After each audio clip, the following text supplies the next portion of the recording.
Class 10th, First Flight, Lesson number 8, Mizbil the Otter. Lesson is written by Gavin Maxwell. So students, let us start the lesson. Early in the new year of 1956, I travelled to southern Iraq.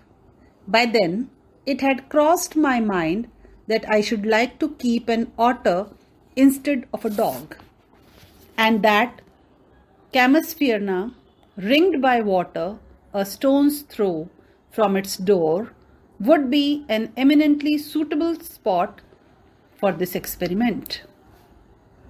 नए साल 1956 में मैं दक्षिण Iraq की यात्रा पर था। उस समय तक यह बात मेरे मस्तिष्क में आई कि मुझे एक कुत्ता पालने के बजाय एक उदबिलाव को पालना चाहिए और उसके रहने के स्थान कैमस्फरना के चारों तरफ पानी जो दरवाजे से एक पत्थर फेंकने जितनी दूर होना चाहिए, यह उसके लिए ठीक होगा। When I casually mentioned this to a friend, he as casually replied that I had better get one in the Tigris marshes, for there they were as common as mosquitoes and were often tamed by the Arabs. We were going to Basra, to the Consulate General, to collect and answer out mail from Europe. At the Consulate General, we found that my friend's mail had arrived, but that mine had not. जब मैंने ऐसे ही अपने मित्र को इसका उल्लेख किया तो उसने भी वैसे ही उत्तर दिया कि मैं एक उदबिलाव टिग्रिस दलदल से प्राप्त कर सकता हूँ, क्योंकि वहाँ यह मच्छरों के समान सामान्य है और प्रायः अरबों द्वारा पालतू बनाए जाते हैं। हम बसरा के पास अपनी डाक लेने और यूरोप के खतों का जवाब देने जा रहे थे। कॉन्सुलेट जनरल में हमने पाया कि मेरे मित्र की डाक तो आ गई है, पर मेरी नहीं। I cabled to England, and when 3 days later nothing had happened, I tried to telephone. The call had to be booked 24 hours in advance. On the first day, the line was out of order. On the second, the exchange was closed for a religious holiday. On the third day, there was another breakdown. My friend left, and I arranged to meet him in a week's time. 5 days later, my mail arrived. मैंने England को समुद्री तार भेजा और जब 3 दिन बाद कुछ भी नहीं हुआ तो मैंने टेलीफोन करने की कोशिश की। कॉल को 24 घंटे पूर्व बुक करना पड़ता है। पहले दिन लाइन आउट ऑफ ऑर्डर थी, दूसरे दिन एक्सचेंज किसी धार्मिक छुट्टी के कारण बंद था, तीसरे दिन भी ब्रेकडाउन था। मेरा मित्र चला गया। उसके 1 सप्ताह बाद मिलना निश्चित हुआ। 5 दिन बाद मेरी डाक आ गई। I carried it to my bedroom to read, and there, squatting on the floor, were 2 Arabs. Beside them lay a sack that squirmed from time to time. They handed me a note from my friend. Here is your otter. मैं उसे पढ़ने के लिए bedroom में ले गया। वहां फर्श पर 2 अरब बैठे हुए थे और उनके पास एक थैला पड़ा हुआ था जो बार बार बिलबिलाता था। उन्होंने मुझे मेरे मित्र का एक नोट दिया। यह रहा तुम्हारा उदबिलाव। With the opening of that sack began a phase of my life that has not yet ended and may, for all I know, not end before I do. It is, in effect, a thraldom to otters, an otter fixation that I have since found to be shared by most other people who have never owned one. उस थैले को खोले जाने के साथ ही मेरे जीवन का एक ऐसा चरण शुरू हुआ जो अभी समाप्त नहीं हुआ है और हो सकता है, क्योंकि जानता हूँ वह मेरे द्वारा किए जाने तक समाप्त नहीं होगा। यह वास्तव में उदबिलावों के लिए एक जालसाजी है। एक उदबिलाव जिसे मैंने तब से अधिकांश अन्य लोगों द्वारा साझा किया जाना पाया है, जिनके पास कभी एक का स्वामित्व होता था। The creature that emerged from this sack onto the spacious tiled floor of the consulate bedroom resembled most of all a very small, medievally conceived dragon. From the head to the tip of the tail, he was coated with symmetrical pointed scales of mud armor, between whose tips were visible a soft velvet fur like that of a chocolate brown mole. He shook himself, and I half expected a cloud of dust, but in fact, it was not for another month that I managed to remove the last of the mud and see the other, as it were, in his true colors. प्राणी जो इस थैले के consulate bedroom के tiles के प्रशस्त क्षेत्र में निकला, वह मध्य युग में कल्पित ड्रैगन से मिलता जुलता था। सिर से पूंछ तक वह एक सरीखे कीचड़ के कवच से लिपटा था, जिसके नोकों पर एक कोमल मखमली चॉकलेट ब्राउन तिल था। उसने अपने आप को झंझोड़ा तो मैंने धूल के एक बादल की अर्ध आशा की, किंतु 1 माह के बाद ही मैंने उसके अंतिम कीचड़ को हटाया और वह उद्बिलाव जैसा कि वह होता है उसके सच्चे रंगों में उसे देखा। Mijbil, as I called the otter, was in fact of a race previously unknown to science and was at length christened by zoologists Lutrogale perspicillata maxwelli or Maxwell's otter.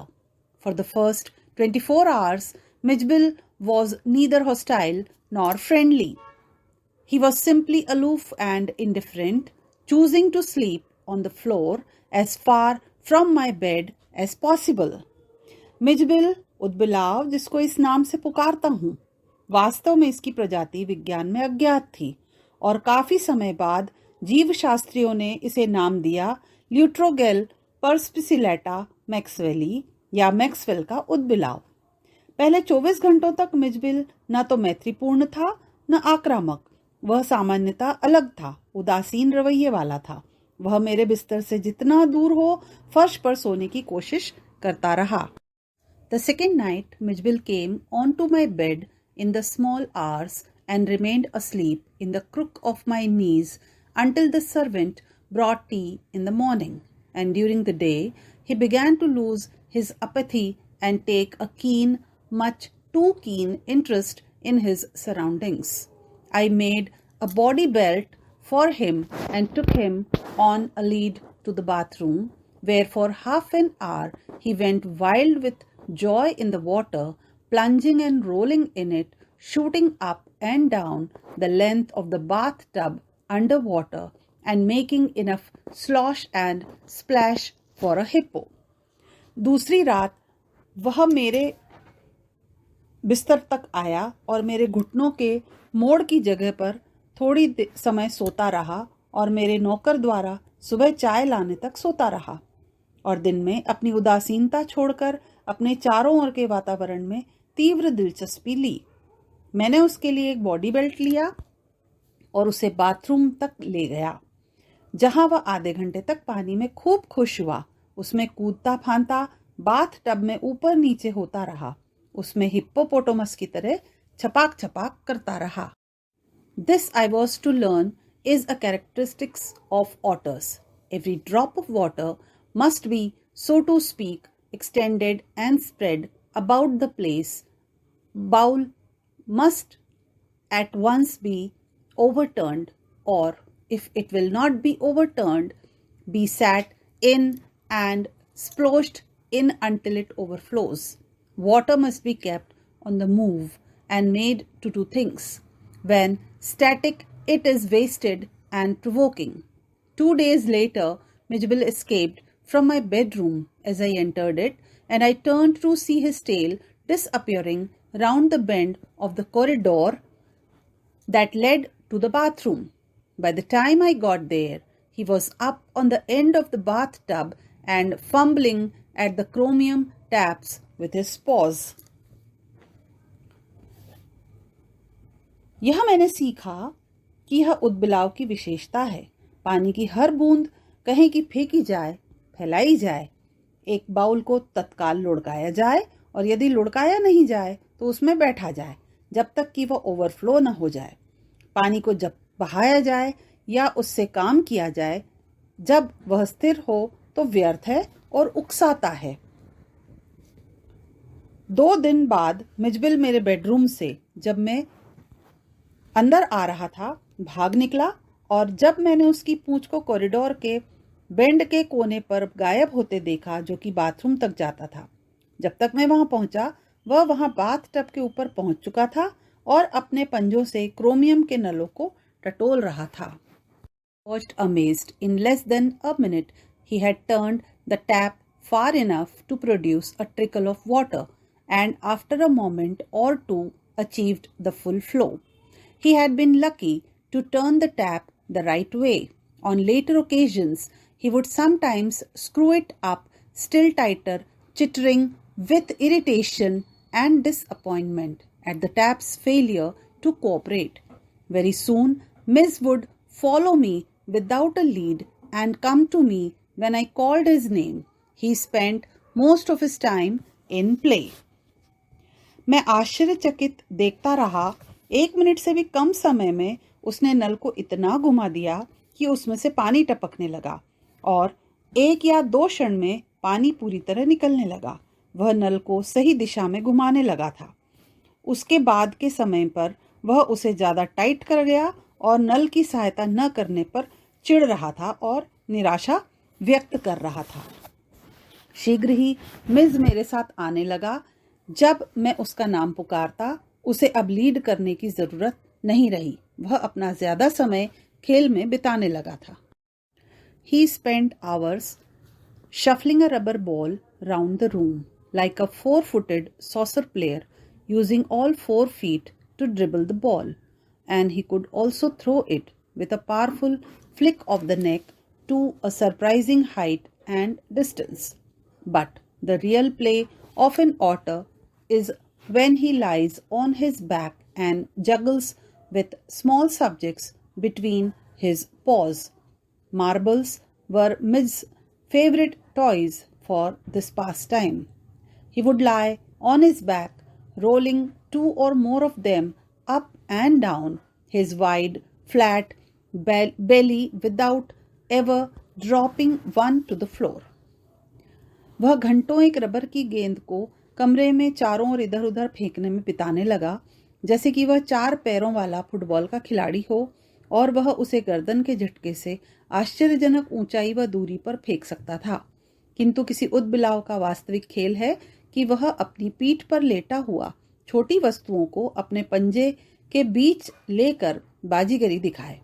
गोटियां अपने समय बिताने के लिए मिस के पसंदीदा खिलौने थे। वह अपनी पीठ के बल 1 या 2 गोटियों को लेकर उसके फ्लैट पेट पर ऊपर नीचे गिराए बिना घुमाता। The days passed peacefully at Basra, but I dreaded the prospect of transporting Miss to England and to Kemasferna.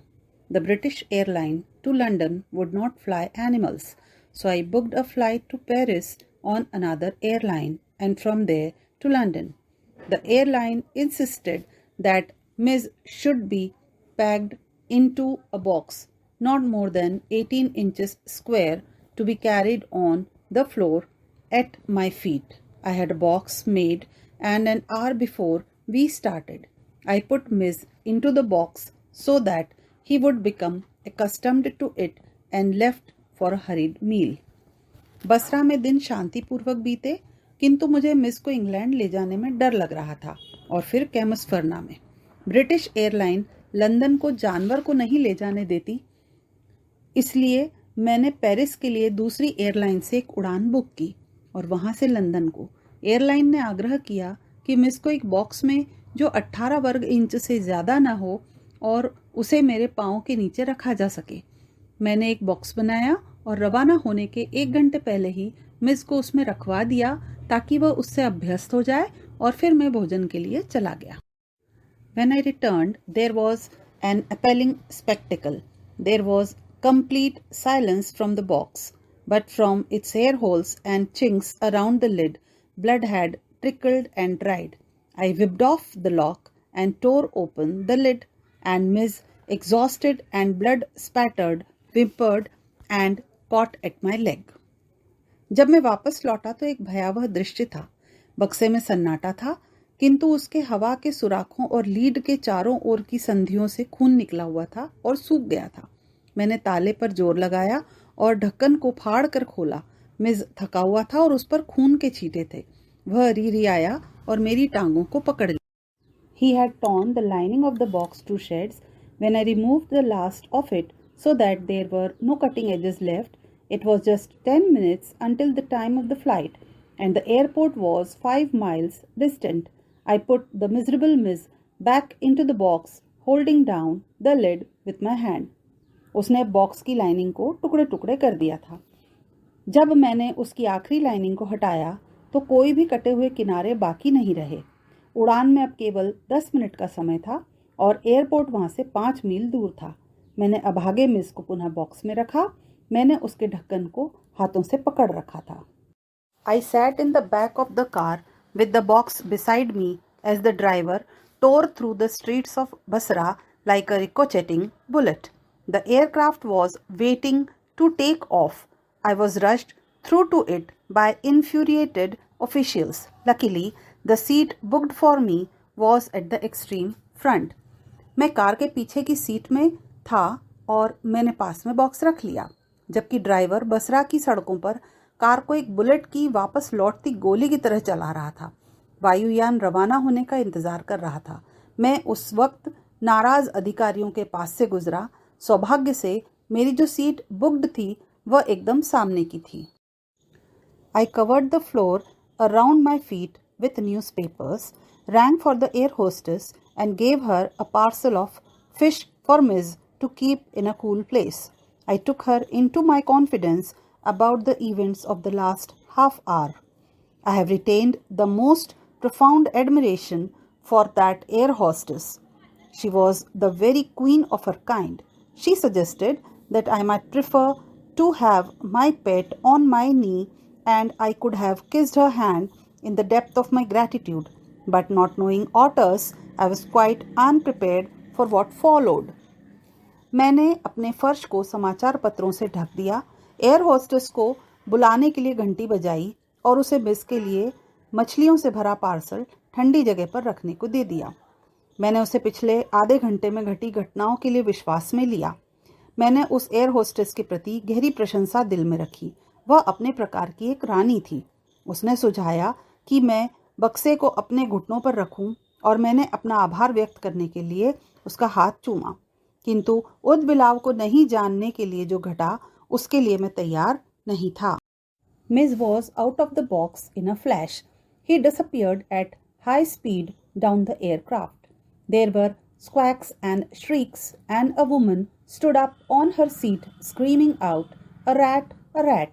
I caught sight of Miss Tail disappearing beneath the legs of a portly, white, turbaned Indian. Diving for it, I missed, but I found my face covered in curry. "Perhaps," said the air hostess with a most charming smile, "it would be better if you resumed your seat, and I will find the animal and bring it to you." Miss एक क्षण में बक्से के बाहर था। वह तेज गति वाले एयरक्राफ्ट में नीचे गायब हो गया। वहां कर्कश शब्द और चीखें थी और एक औरत अपनी सीट पर खड़ी हो गई और चिल्लाने लगी, "एक चूहा, एक चूहा!" मैंने मिस की दुम को एक मोटे सफेद पगड़ी पहने भारतीय के टांगों के नीचे गायब होते देखा। उसके लिए गोता लगाते मैं चूक गया, पर मैंने अपने चेहरे को करी से भरा पाया। शायद, एयर होस्टेस ने आकर्षक मुस्कुराहट से कहा, "अच्छा होगा आप अपनी सीट पर वापस बैठिए और मैं उस जीव को ढूंढ लूंगी व उसे तुम्हारे पास ले आऊंगी." I returned to my seat. I was craning my neck, trying to follow the hunt, when suddenly I heard from my feet a distressed chitter of recognition and welcome, and Miss bounded onto my knee and began to nuzzle my face and my neck. After an eventful journey, Maxwell and his otter reach London, where he has a flat. Miss and I remained in London for nearly a month. He would play for hours with a selection of toys, ping pong balls, marbles, rubber fruit, and a terrapin shell that I had brought back from his native marshes. मैं अपनी seat पर वापस आया. मैंने उसकी खोज के लिए अपनी गर्दन को इधर उधर मोड़ा. तब अचानक मैंने मेरे पैरों के नीचे एक व्यथित पहचानी आवाज़ सुनी और स्वागत किया, और मिस मेरे घुटनों पर आ गया और मेरे चेहरे और गर्दन को सूंघने लगा. एक घटना भरी यात्रा के बाद मैक्सवेल और उनका ऑटर लंदन पहुंचते हैं, जहां उनका एक फ्लैट है. मिस और मैं लंदन में लगभग 1 महीना रहे. वह घंटों कई खिलौनों से, पिंग पोंग गेंदों से, गोटियों से, रबर के बने फलों से, एक कछुए की खोल से, जो मैं उसके रहने के स्थान दलदल से लाया था, घंटों खेलता रहता था. With a ping pong ball, he invented a game of his own which could keep him engrossed for up to half an hour at a time. A suitcase that I had taken to Iraq and became damaged on the journey home, so that the lid, when closed, remained at a slope from one end to the other.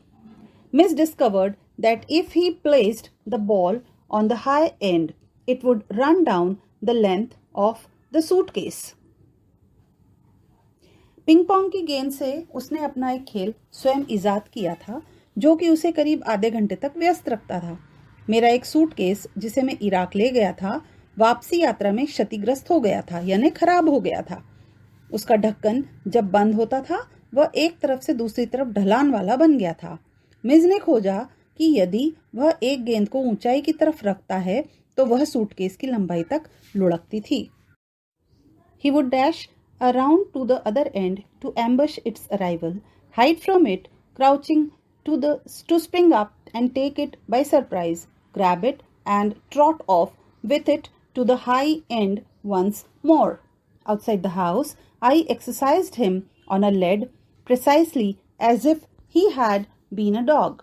Miss quickly developed certain compulsive habits on these walks in the London streets, like the rituals of children who, on their way to and from school, must place their feet squarely on the center of each paving block, must touch every 7th upright of the iron railings, or pass to the outside of every 2nd lamp post. वह दौड़कर उसकी दूसरी तरफ उसके नीचे पहुंचने से पहले दौड़ता, उसके पहुंचने के लिए घात लगाता, वह छिप जाता, नीचे झुकता और उछलकर आश्चर्य से पकड़ता और उसे लेकर फिर ऊंची तरफ ले जाता. घर के बाहर मैंने उसे आगे रखकर ठीक ठाक जैसे वह एक पालतू कुत्ता हो एक्सरसाइज करवाई. मिस ने बहुत तेजी से लंदन की सड़कों पर घूमने के दौर में कुछ अनिवार्य आदतों को विकसित कर लिया. जिस तरह बच्चे स्कूल जाते और लौटते वक्त अपने पैरों को हर पेविंग ब्लॉक के वर्गों के केंद्र में पैर रखते हैं, लोहे की रेलिंग्स हर 7वें सिरे को छूना या हर दूसरे लैम्प पोस्ट के बाहर से गुजरना होता है, उसी तरह चलना उसे सिखाया. Opposite to my flat was a single-storied primary school, along whose frontage ran a low wall some 2 feet high. On his way home, but never on his way out, Miss would tug me on this wall, jump on to it, and gallop the full length of its 30 yards to the hopeless distraction both of pupils and of staff within. मेरे flat के सामने एक एकल मंजिली प्राथमिक school की building थी, जिसके सामने वाली दीवार 2 फुट ऊंची थी. घर से बाहर जाते वक्त पर वापस आने पर नहीं, मिस मुझे इसकी तरफ ले जाता, उस पर कूदता और उसकी 30 गज की लंबाई तक कूदता और अंदर के स्टाफ और विद्यार्थियों का ध्यान अपनी ओर खींचता. It is not, I suppose, in any way strange that the average Londoner should not recognize an otter, but the variety of guesses as to what kind of animal this might be came as a surprise to me. Otters belong to a comparatively small group of animals called mustelines, shared by the badger, mongoose, weasel, stoat, mink and others. मैं मानता हूँ कि यह किसी भी तरह अजीब नहीं है कि एक लंदन वासी एक उदबिलाव को नहीं पहचानता हो, पर विभिन्न प्रकार के अनुमानों कि वह किस प्रकार का जानवर है ने मुझे आश्चर्यचकित कर दिया। ऊदबिलाव तुलनात्मक रूप से एक बहुत छोटे प्रकार के समूहों में आता है जिसे मस्टेलाइन कहते हैं, जिसमें बेजर, मोंगूज, बीजल, स्टोट, मिंक और अन्य आते हैं। I faced a continuous barrage of conjectural questions that sprayed all the mustelines but the otter. More random guesses hit on a baby seal and a squirrel. Is that a walrus, mister? Reduced me to giggles. And outside a dog show, I heard a hippo, a beaver, a bear cub, a leopard, one apparently that had changed its spots, and brontosaur was anything but an otter. मैंने निरंतर एक अनुमान लगाते प्रश्नों का सामना किया जो उद्बिलाव को छोड़कर अन्य मस्टेलाइन्स थे। बहुत से अटकल, बहुत से अनुमान थे। एक बेबी सील और एक गिलहरी। अरे क्या यह एक वॉलरस है मिस्टर? ने मुझे खिसिया दिया। और एक डॉग शो के बाहर तो मैंने सुना एक हिप्पो, एक बीवर, एक बेबी रीछ, एक तेंदुआ, वह जो अपने धब्बे बदलता है, और एक ब्रोंटोसोर। मिस सब कुछ था एक ऑटर को छोड़कर। The last paragraph of this lesson. But the question for which I awarded the highest score came from a laborer digging a hole in the street. I was still far from him when he laid down his tool, put his hands on his hips, and began to stare. As I drew nearer, I saw his expression of surprise and affront, as though he would have me know that he was not one upon whom to play jokes. I came abreast of him. He spat, glared, and then growled out, "Here, mister, what is that supposed to be?" किंतु प्रश्न जिसके लिए मुझे सर्वोच्च score मिला वह एक सड़क पर एक गड्ढा खोदने वाले से मिला। मैं उससे अभी काफ़ी दूर था जब उसने अपने औजार रख दिए, अपने हाथ अपने कमर पर रखे और घूर कर देखने लगा। जब मैं उसके पास गया तो मैंने उसके चेहरे पर आश्चर्यपूर्ण एवं अपमानित होने की अभिव्यक्ति देखी, जैसे कि वह मुझे ये बताना चाह रहा हो कि वह ऐसा व्यक्ति नहीं है जिसका मजाक उड़ाया जा सके।